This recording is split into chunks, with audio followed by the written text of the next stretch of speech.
Эцгийн салбайг хаасан байгаа тул шалгаж өгнө. Хотын захиргаал нь их залуу багийн 9 аав 4 7 хоног бүр болдог аймгийн цэг дарга шуурхай зөвлөгөөн дээр хотын захиргаалын албанаас хийж буй ажил болон хийгдсэн ажил дээр хяналт тавьж ажилласан талаар мэдээлэл хийдэг.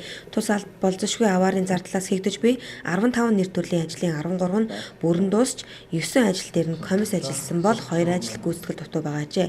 За мөн улсын төсвийн хөрөнгө оруулалт дээр хийгдэж байгаад 7 дугаар цэцэрлэгийн ажилд хяналт тавьсан байна. За ажлын гүйцэтгэл 50% явагдаж байгаа гэлээ. Өмнөгөө аймгийн Гашуун Сухад, за Дорногов аймгийн Замууд болон Бомтолон, Зорхон аймагт он гарсаар хотын доторх хавцанд хүүт асфальтын нөхөсөг нийт 301 м квадрат талбайд хийж гүйцэтгсэн.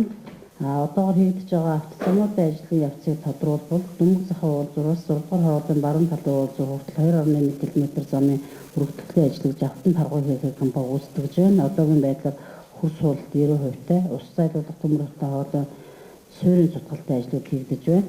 Гэр хорооллын мөн Баян булга багийн 305 м зам, Ашаантагийн 762 м зам, Их Солоогийн 434 м замын барилгын ажлын гүйцэтгэгчээр Үдсийн хотын наран компани шалгагч гэрээг байгуулж байна. Автозамын дөрвөн байршилд хамгаалтын металл хашлахыг ажиллаар мөн Үдсийн хотын наран шалгагч гэрээ байгуулж байна. Баян булга багийн автозамын гүйцэтгэгч Сэлэн гисрийн Эрдэнэт компани шалгагч мөн гэрээг байгуулж байна.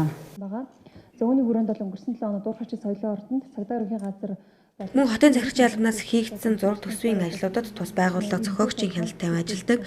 Уг ажлын хүрээнд Жаргалан цумын хөрөнгө оруулалтаар хийгдэж буй А1001 замаас Жаргалан цумын 14 дугаар гудамж хүртэлх сайжруулсан Шорон замын ажил Эрдэнэт өлдөр Орхон аймаг хоёрын хамтын ажиллагааны хүрээнд хийгдэж буй 5 дугаар хорооллын фасадны ажилд урьдчилсан шалгалт хийж үүрэг даалгавар өгч ажиллажээ.